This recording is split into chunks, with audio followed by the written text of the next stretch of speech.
अस्सलाम वालेकुम, welcome back to my YouTube family. हाजिर हूँ एक नई वीडियो के साथ। होप सो आप सब ठीक ठाक होंगे और मज़े में होंगे। मेरी आप सब लोगों के लिए दुआ है, जहाँ रहें खुश रहें, शादो आबाद रहें। अल्लाह पाक मुझ समेत जितने भी लोग इस वीडियो को देख रहे हैं उनकी सब मुश्किलात आसान फरमाए, आमीन सुम्मा आमीन। आज जी मौसम बहुत अच्छा है। जब से जो है वो बारिशों का स्पेल आया है, स्टार्ट हुई हैं बारिशें, तो मैं कहती हूँ क्या खूबसूरत मौसम हो गया है। अब सूरज चमकता तो ज़रूर है, लेकिन उसमें अब इतनी वो ताकत नहीं रही चमकने की, और ना ही वो गर्मी जिसने पूरी, मैं कहती हूँ जून जुलाई में इसने जो गर्मी मई में फेंकी है मैं बता नहीं सकती। और मैं कहती हूँ पूरा जितनी गर्मी का सीज़न है ना, अब 3 महीनों की गर्मी एक तरफ, और ये जो अगस्त और सितंबर की गर्मी है ना, मैं कहती हूँ इस गर्मी का तो अपना एक मिजाज है। इस गर्मी जैसी तो पिछली गर्मी थी ही नहीं। अजीब किस्म के पसीने आते हैं, अजीब किस्म का लाइक इसमें होता है कि पंखे के बगैर तो मैं कहती हूँ बंदा मर जाता है। और स्पेशली जो हब्स होती है वो तो सांस नहीं ले सकते लेकिन हम लोग ना, लेकिन फिर भी चलो अल्लाह का लाख लाख शुक्र है। अल्लाह पाक जब गर्मी देते हैं तो साथ ही बारिश देते हैं, क्योंकि उस ज़ात ने हमारे साथ वादा किया कि वो इंसान के ऊपर इतना बोझ नहीं डालते जितना कि हमें उठाने की ताकत नहीं होती। बस इतना ही बोझ डलता है कि जितना हम लोग जो है वो उठा सकें।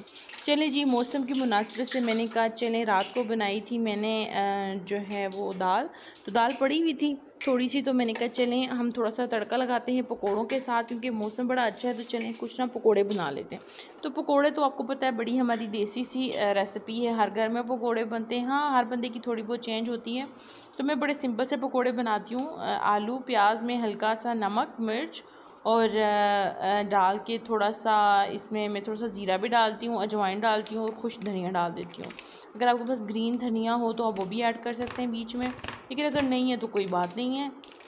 वेजिटेबल पकोड़े भी बनते हैं, वेजिटेबल्स थी नहीं तो मैंने कहा चलो जी हम ऐसे ही बना लेते हैं सिंपल। आलू प्याज भी तो वेजिटेबल ही हैं, तो ये तो देसी पकोड़े ना हर घर में ऐसे ही पकोड़े ज़्यादातर बनाए जाते हैं। मैंने बीच में डाला बेसन, तो मैंने कहा चलें जी इसको करते हैं मिक्स। अगर तो आपके पास टाइम है, ये बहुत अच्छी मैं आपको टिप देने लगी हूँ एक, कि रमज़ान में स्पेशली अगर टाइम होता है ना हमारे पास, तो हम इसमें बेसन जब डालते हैं ना, तो बेसन डाल के हम इस पेस्ट को ना छोड़ दें, मिक्सचर को ना हम लोग छोड़ दें थोड़ी देर के लिए, तकरीबन 15-20 मिनट के लिए ना। और प्याज और आलू जब अपना पानी, क्योंकि इसमें सॉल्ट और मिर्च होती है ना, तो वो अपना पानी छोड़ती हैं। अगर वो अपना पानी छोड़ देते हैं ना, तो फिर मैं कहती हूँ आपको पानी एक्स्ट्रा डालने की ज़रूरत ही नहीं है। बहुत ही अच्छा जो है वो आपका एक मसाला सा ना बन जाता है। और अक्सर ये होता है कि रमज़ान में मेरे साथ भी हुआ था बहुत दफ़ा कि जब हम लोग बना के ना पानी वगैरह डाल के रख देते, क्योंकि रख देते टाइम होता है हमारे पास दिन में, तो हम लोग कटिंग वगैरह कर लेते हैं और मसाला बना देते हैं। तो फिर क्या होता है कि वो ना पानी छोड़ देता था और हमेशा ना बहुत ज़्यादा वो लिक्विड और वो बन जाता था पेस्ट ख़राब। तो हम उसमें और बेसन डालते थे या और प्याज या और आलू डाल के ना, तो हम लोग उसको थोड़ा सा ठीक करते थे। तो ये गलती जो है वो कम किया करें। अगर टाइम है ना तो पानी मत डाला करें, सिर्फ यही चीज़ें जो है वो डाल के रख दिया करें। चलें जी, अब हमारा ऑयल हो गया था गरम, तो मैंने बीच में डाल दिए इसके पकोड़े, और फिर थोड़ा सा वेट करेंगे कि जब हल्का सा ये जो है वो गोल्डन ब्राउन सा हो तो हम इसकी साइड उल्टाएं। अच्छा, पकोड़े हमेशा से मेरी स्पेशलिटी नहीं है। जब मेरी शादी नहीं हुई थी, मैं अम्मी के घर थी, तो मेरे हिस्से में हमेशा ना पकोड़े आते थे। और जो मेरी आपी हैं वो हमेशा दही बड़े बनाती थी, चना चाट बहुत अच्छा वो बनाती थी, तो वो हमेशा वो बनाती थी। मेरा छोटा भाई था वो हमेशा मिल्क शेक और फ्रूट चाट बनाता था। और मेरी जो मामा हैं वो हमेशा ना सालन और रोटी बनाया करती थी। तो हम लोग रमज़ान में हम लोग की ये रूटीन थी। मोस्टली ये होता है कि रमज़ान में ही हम लोग चाट पकोड़े वगैरह ज़्यादा बनाते हैं, अदरवाइज़ तो हम लोग शाज़ नादर ही बनाते हैं। इतने हम लोग इन चीज़ों पे फोकस नहीं करते और हम लोग कम ही बनाते हैं। लेकिन रमज़ान में ये तो हमारे लाइक ऐसे सौगाते हैं कि हमारी टेबल इन चीज़ों के बगैर तो बिल्कुल इनकम्प्लीट होती है। बेशक आप हज़ारों डिशेस खा लें, लेकिन अगर पकोड़े और समोसे और चाट आपकी टेबल पे ना हो तो मैं कहती हूँ रोज़ा खोलने का तो मज़ा ही नहीं आता दोबारा से। और यकीनन आपकी भी यही जो है वो रूटीन होगी रमज़ान की। तो चलें जी, ये अब पकोड़े में अब वो टाइम बहुत याद आता है कि गुज़रा हुआ बहुत अच्छा टाइम था और सब बहन भाई इकट्ठे थे। चलिए जी, कोई बात नहीं। पकोड़े जो हैं वो तकरीबन हमारे ब्राउन हो चुके हैं, तो फिर हमने कहा इसको डिश आउट करते हैं। और देखें कितने ही हसीन लग रहे थे, और ये खाने में भी बड़ी मज़े के थे, और लाइक बहुत अच्छे, बहुत लाइट सा मसाला और बड़े लाइट से, कोई एसिडिटी नहीं थी, कोई कुछ नहीं था। अच्छा, अजवाइन डाल दें, ये बहुत अच्छी टिप है कि अगर आप पकोड़ों में ना अजवाइन ऐड कर लें थोड़ी सी, तो आपका पकोड़ा बड़ा लाइट सा बनता है। और अगर आपके पास मिंट हो तो आप थोड़ा सा वो भी डाल सकते हैं, तो उससे भी जो है वो बड़ा बड़ा लाइट बनता है और उससे आपको कोई एसिडिटी वगैरह नहीं होती। बहुत सारे लोगों को ना एसिडिटी का इशू होता है, लेकिन इन 2 इंग्रेडिएंट से क्या होता है कि पकोड़ा आपका बड़ा लाइट होता है और बड़ा अच्छा बनता है ना पकोड़ा। चलें जी, ये पकोड़े जो थे वो हमारे काफ़ी रेडी हो चुके थे। बहुत ज़्यादा पकोड़े मैंने नहीं बनाने, थोड़े से पकोड़े बनाने हैं। और ये है कि साथ साथ मैंने कहा चलें आपसे कुछ और भी बात करें, गपशप लगाऊं। अच्छा, आज से मैं ये सोच रही थी कि क्यों ना मैं एक ना वीडियो बनाया करूँगी जिसके अंदर मैं कोई अच्छी बात कुछ अच्छा शेयर करूँ आप लोगों के साथ, और आप लोग भी मुझे सजेशन दिया करें, अच्छी बातें मेरे साथ भी शेयर किया करें और मेरी वीडियो को लाइक किया करें, सब्सक्राइब किया करें।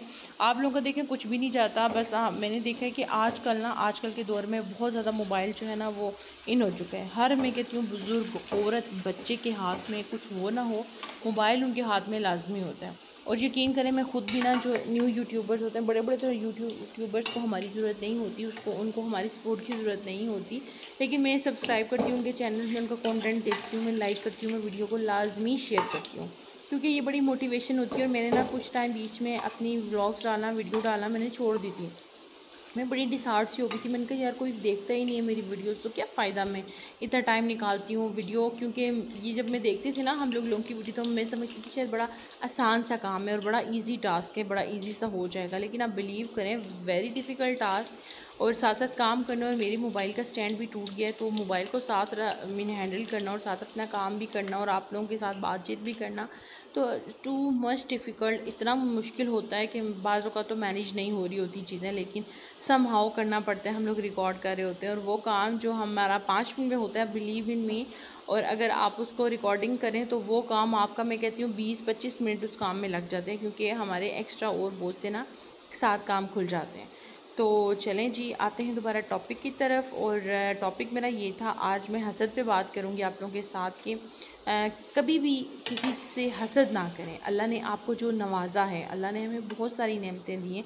अगर हम अपनी बॉडी को ही देखें ना, मैं कहती हूँ खुदा ने इतनी खूबसूरत एज़ा हमें दिए, हाथ, पाँव, ज़ुबान, कान, नाक, आँख के अल्लाह पाक के बनाए हुए एज़ा का ही शुक्र अदा करना शुरू कर देना, मैं कहती हूँ तो वो ही ख़त्म नहीं होते कि खुदा ने हमें कितना मुकम्मल और कितना खूबसूरत बनाया।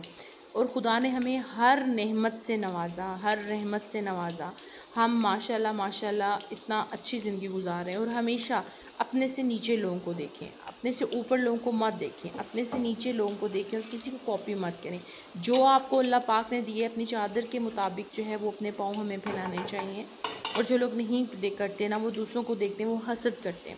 अच्छा, हसद हमारा इस्लाम, हमारा कुरान पाक, हमारी हदीस मुबारक में भी ना हसद के बारे में बहुत सख्त रवायात वगैरह आई हैं। और शेख सादी ने हसद के बारे में कहा था कि हसद एक ऐसी बीमारी है कि वो एक ही सूरत में ख़त्म हो सकती है। अगर हसद की बीमारी किसी शख्स को लाहक हो जाए तो उसके 2 ही हल हैं। तो पूछा गया कौन से हल हैं? उन्होंने कहा था या जो हसद करने वाला इंसान है उसको मौत आ जाए, वो मर जाए, या जिसे हसद किया जा रहा है वो मर जाए।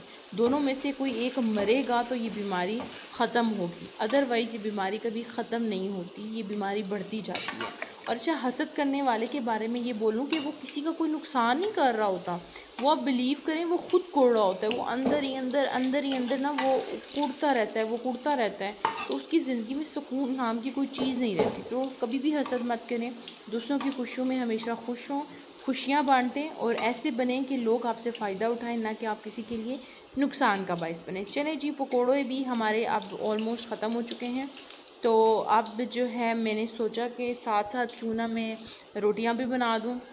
ज़्यादा रोटियां तो मैंने बनानी नहीं होती, मेरी ऑलमोस्ट 3 रोटियां ही बनती हैं घर में, क्योंकि रोटी में वो बताऊँ ना, रोटी बनाना मुझे शुरू से नापसंद है।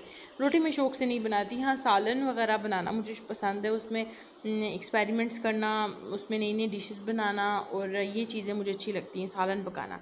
लेकिन रोटी पकाना मुझे ना, शुरू से मुझे रोटी पकाना नहीं पसंद था, लेकिन चलो समहाउ थोड़ी बहुत टेढ़ी मेढ़ी थोड़ी हो जाती है। लेकिन आजकल वो बेलन का दौर आ गया है, वो दौर तो गए कि हाथों से लड़कियाँ रोटियाँ बनाया करती थी।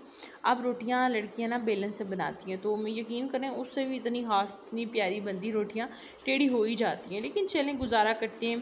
रोटियां जो हैं वो बनी जाती हैं, खा ही लेते हैं। खानी होती है टेढ़ी हो या गोल हो, रोटी तो रोटी होती है, रोटी तो खानी होती है। और मैं कहती हूँ घर के बने हुए खाने और घर की बनी हुई रोटी, उन लोगों से पूछें जो परदेश में रहते हैं, कितना मुश्किल होता है। बहुत सारे लोगों को मैंने देखा है जो बेचारे जॉब करके वापस आते हैं और फिर वो अपना खाना भी खुद बना रहे होते हैं और वो थके हारे बेचारे पूरे दिन के। और जो पाकिस्तान में मर्द हजरात होते हैं उनको तो मैं कहती हूँ अल्लाह का शुक्र अदा करना चाहिए कि वो जैसे ही घर में आते हैं उनको गर्म खाना और जो है वो सर्व होता है, पानी सर्व होता है और उनकी खिदमतें की जाती हैं।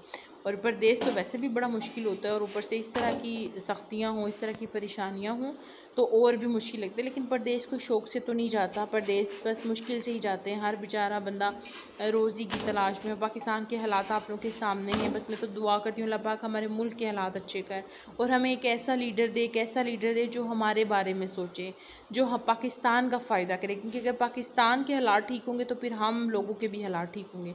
अगर हमारे मुल्क के हालात ठीक नहीं होंगे तो हमारे हालात तो ठीक हो ही नहीं सकते, कभी भी नहीं हो सकते। तो चलें जी, दुआ मैं भी करती हूँ, आप लोग भी क्या करें। बस इस मुल्क का जो है अल्लाह ही हाफिज़, अल्लाह पाक इस मुल्क की मुश्किलात आसान करें। और अब तो जो इन्होंने नया बॉम्ब गिराया है हम जैसे लोगों पे कि इन लोगों ने 26 रुपये जो है वो पेट्रोल और महंगा कर दिए कि आगे ही गरीब बंदा जो मज़दूरी के लिए निकलता था उसके मिन मुश्किल से वो पेट्रोल पूरा करता था। और इमरान खान के दौर में 150 रुपीज़ जो था वो पर लीटर हुआ करता था पेट्रोल। तो तब ये लोग कहा करते थे नहीं जी बहुत महंगाई है, और ये लोग पता नहीं कहाँ कहाँ से बंदे इकट्ठे करके ना आते थे। लेकिन आप देख लें अब मुल्क के हालात कैसे हैं। चलें जी, अब हम दुआ ही कर सकते हैं। आप लोग भी दुआ किया करें, मैं भी दुआ करती हूँ। और मेरी आप सब लोगों से लास्ट टाइम फिर रिक्वेस्ट है कि मेरे चैनल को सब्सक्राइब करें। इंस्टा पे, फेसबुक पे, यूट्यूब पे, कहीं भी मैं हूँ मुझे सब्सक्राइब करें। मेरी वीडियोस को लाइक करें, शेयर करें। अपना ख्याल रखें, मुझे भी दुआओं में याद रखें। और चलें जी, फिर मिलते हैं। टिल देन अल्लाह हाफ़िज़।